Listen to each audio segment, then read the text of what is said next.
You think death is the worst thing that can happen to you. It is not. Betrayal is. In Greek mythology, Medea did not kill her husband. She killed her children. Not out of madness. Out of precision. Jason betrayed her. He abandoned her for a younger bride. A political alliance. A better future. And Medea? She destroyed his future. Literally. She did not stab him. She did not poison him. She made him watch as everything he loved died. Because betrayal does not hurt the body. Kills identity. Modern psychology confirms what the Greeks knew 2,500 years ago. Your brain can process death. It has mechanisms for grief, stages, rituals, closure. But betrayal? Your brain has no script for that. Because betrayal breaks the one thing your survival depends on, trust. Death ends a story. Betrayal rewrites it. When someone dies, you lose them. When someone betrays you, you lose yourself. You replay every moment, every word, every smile, searching for the lie, and you find it everywhere. Because once trust is broken, memory becomes evidence. Love becomes interrogation. The past becomes a crime scene. Medea understood this. She did not want Jason dead. She wanted him destroyed. And the only way to destroy someone who betrayed you is to take away their reason for betraying you in the first place. Jason wanted a new family, so Medea made sure he would never have one. Brutal? Yes, but effective. Because betrayal is not a moment. It is a rewrite of everything that came before. And the Greeks built an entire play around this truth. Your brain is a prediction machine. It learns patterns. It builds models. It creates maps of reality based on past experience. And the most important map it builds? Trust. Trust is not emotional. It is computational. Your brain calculates, if I do X, this person will do Y. When someone betrays you, that calculation breaks. Not just for that person. For everyone. Neuroscience shows that betrayal activates the anterior cingulate cortex. The same region that processes physical pain. That is why betrayal hurts. Literally. Your brain treats it like a wound. But unlike a cut, this wound does not heal with time. It changes the architecture of how you perceive reality. Studies on betrayal trauma show that victims experience hypervigilance, constant scanning for lies, intrusive thoughts, replaying the betrayal endlessly. Identity disruption. If I was wrong about them, what else am I wrong about? This is not weakness. This is evolution. For 200,000 years, humans survived in small tribes. Betrayal meant exile. Exile meant death. So your brain evolved to treat betrayal as a survival threat. And it responds accordingly. Fight, flight, or freeze. No. Betrayal triggers a fourth response. Obsession. You cannot stop thinking about it. You analyze. You theorize. You search for the moment it started. Because your brain is trying to recalibrate. To update the trust map. To figure out who is safe. But here is the problem. Once betrayed, your brain defaults to distrust. Psychologists call this betrayal blindness in reverse. You were blind to the betrayal before. Now you see betrayal everywhere, even where it does not exist. This is why Medea's story resonates across 2,500 years. She was not insane. She was responding to a psychological annihilation. Jason did not just leave her. He erased her. In ancient Greece, a woman's identity was tied to her husband and children. No husband, no identity, no future. Jason took both. So Medea took his. Modern therapists recognize this pattern in betrayal victims. The rage is not about revenge. It is about reclaiming agency. When someone betrays you, they author your story without your consent. Medea refused to be a victim in Jason's narrative. So she wrote her own. And she made sure he would never forget it. Because betrayal is not about what happened. It is about what it means. Jason's betrayal meant, you were never enough. Medea's revenge meant, you will never have enough. The Greeks understood that betrayal is existential. Questions everything. Who am I? What is real? Can I trust my own judgment? These are not philosophical questions. They are survival questions. And your brain will not rest until it answers them. But here is the cruel truth. It never does. Because the answer to why did they betray me is always incomplete. You can analyze motives. You can read signals. You can reconstruct timelines. But you will never know the exact moment trust became a lie. And that uncertainty is the real torture. Medea's tragedy is not that she killed her children. It is that she had to.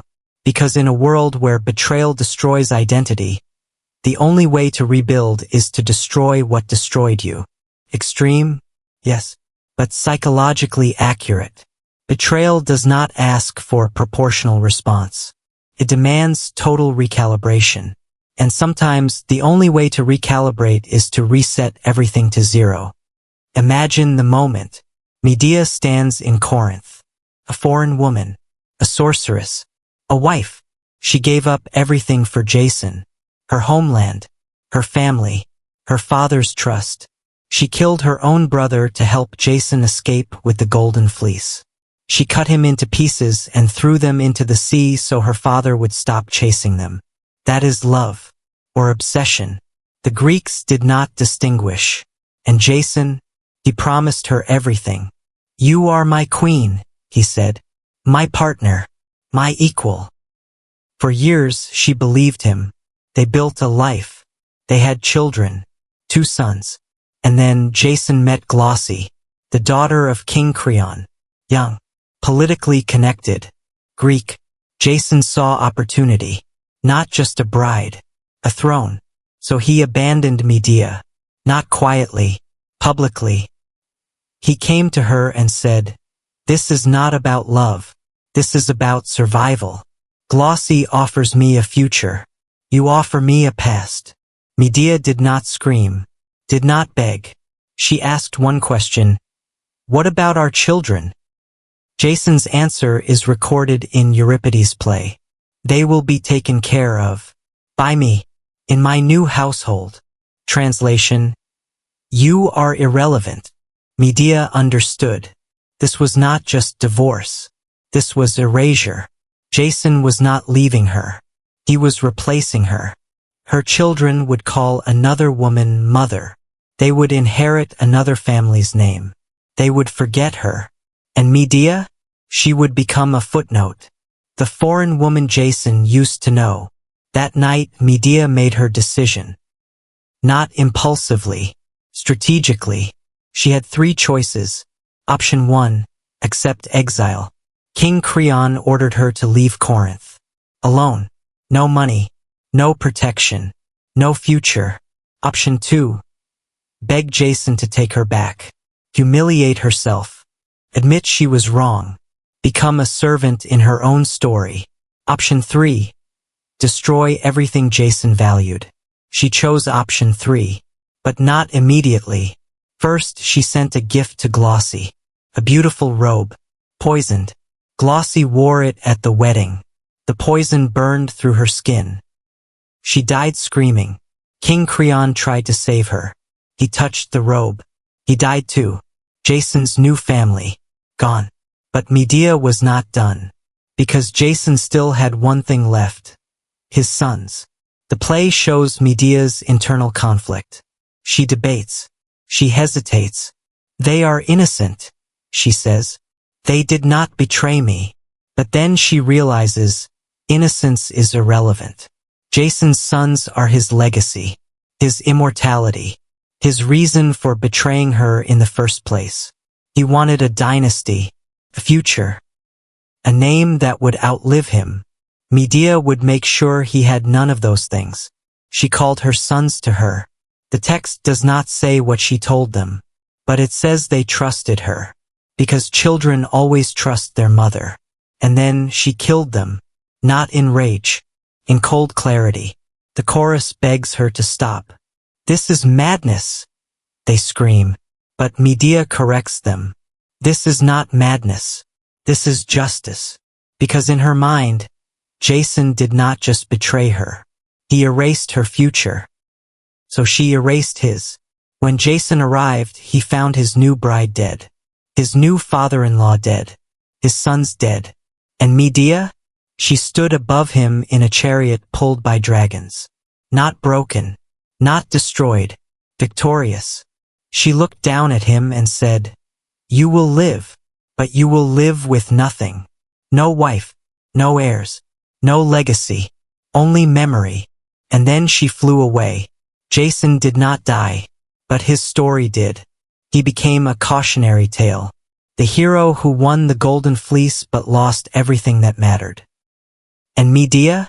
She became immortal, not as a victim, as the woman who refused to be erased. Modern readers struggle with this. How could a mother kill her children? But the Greeks did not ask that question. They asked, what drives a person to destroy what they love most? And the answer is simple: betrayal. Because betrayal does not just hurt. It dismantles, takes your identity, your future, your sense of reality, and it burns them down. And when someone burns your world, you have two choices: rebuild in the ashes, or burn theirs too. Medea chose fire, not because she was evil, because she was human. And humans, when betrayed, do not seek fairness. They seek balance. You took my future, I take yours. You erased me, I erase you. This is not philosophy. This is neuroscience. Betrayal activates the brain's punishment centers. You do not want healing. You want equilibrium. And equilibrium, in the brain's calculation, means equal destruction. Medea's tragedy is not that she went too far. It is that she went exactly as far as the betrayal required. Why does betrayal feel worse than death? Because death is an ending. Betrayal is a rewriting. When someone dies, your brain grieves. It follows a known pattern: denial, anger, bargaining, depression, acceptance. But betrayal has no pattern. Because betrayal is not about losing someone. It is about discovering they were never who you thought they were. Psychologist Dr. Jennifer Freyd coined the term betrayal trauma in 1994. Her research showed that betrayal by someone you trust causes more psychological damage than trauma from a stranger. Why? Because trust is the foundation of your reality. When a stranger attacks you, your worldview remains intact. The world is dangerous, but my people are safe. When someone you trust attacks you, that worldview collapses. If they were lying, who else is lying? If I was wrong about them, what else am I wrong about? This is called shattered assumptions theory. Betrayal does not just hurt. It destabilizes. Your brain loses its reference points. Cannot distinguish past truth from past lies. Were they ever real? Or was it always an act? Neuroimaging studies show that remembering betrayal activates the same brain regions as physical pain. The anterior insula, the dorsal anterior cingulate cortex. But unlike physical pain, betrayal pain does not fade with time. Because your brain keeps reopening the wound. Every time you remember a happy moment, your brain reevaluates it. Was that smile real? Or was I being fooled even then? This is why betrayal victims obsess. Not because they are weak. Because their brain is trying to solve an unsolvable problem. How do I trust again without being destroyed again? And the answer neurologically is you cannot. Once the trust circuit is broken, it does not repair. It reroutes. You build new circuits. Hypervigilant ones. Defensive ones. You scan for lies. You test loyalty. You never fully relax. Psychologists call this post-betrayal syndrome.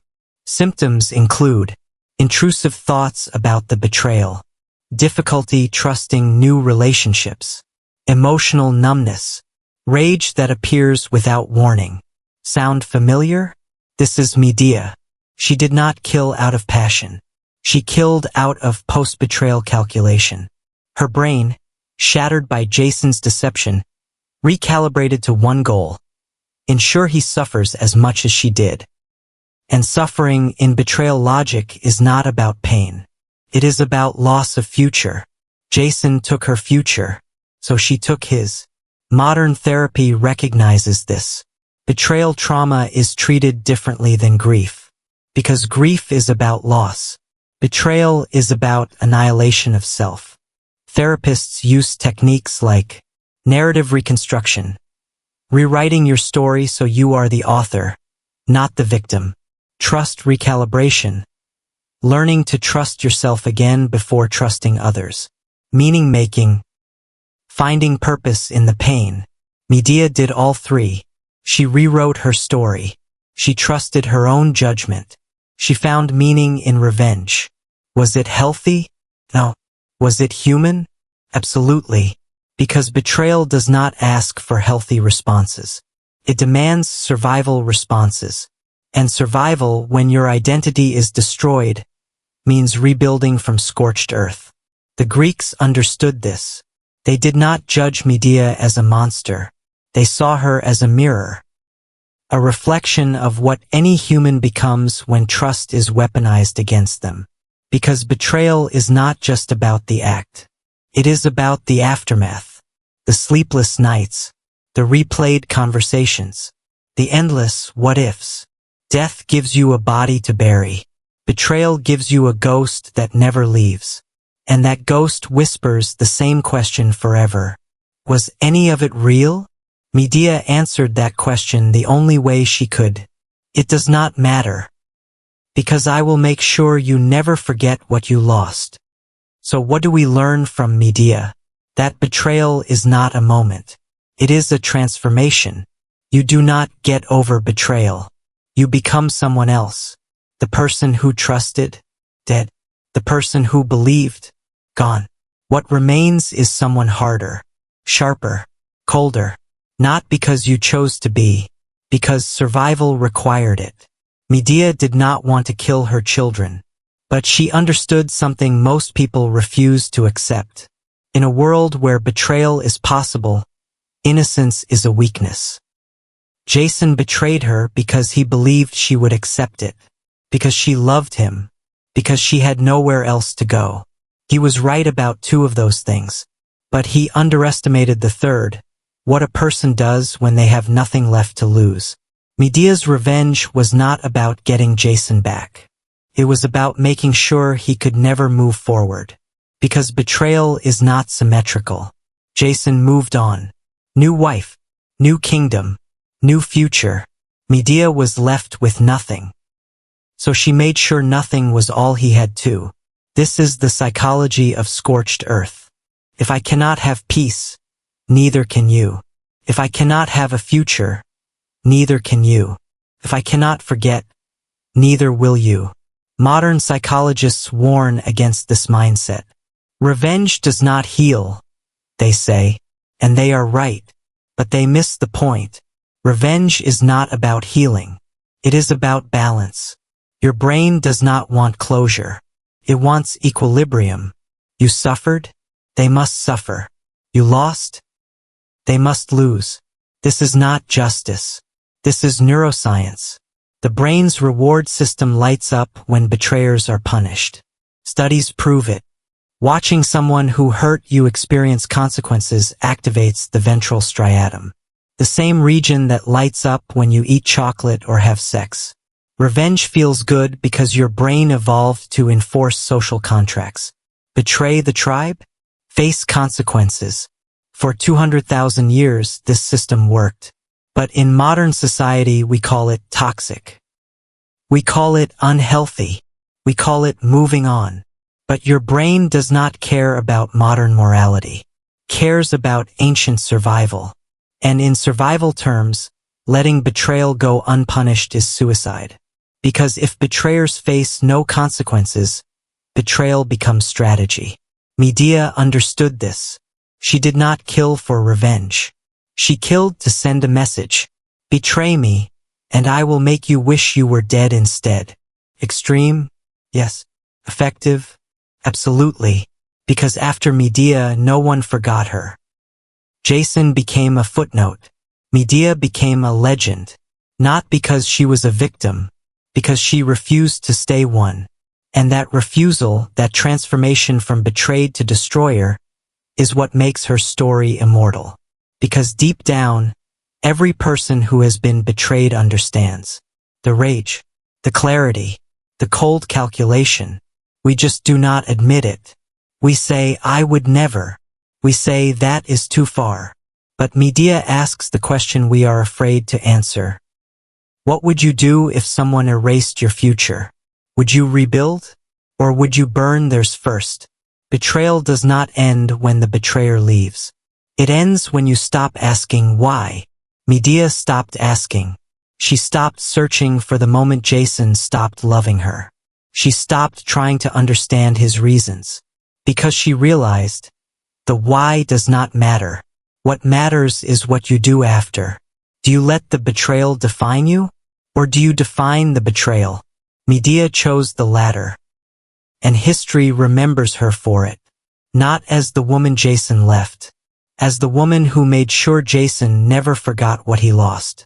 The Greeks did not write her story as a tragedy. They wrote it as a warning. Betrayal is not just a broken promise. It is a declaration of war. And in war, there are no innocent casualties. Only victories. And losses. Medea won. Jason lost. And 2,500 years later, we still tell her story. Because betrayal is timeless. And so is the rage that follows. The only question is, what will you do with yours?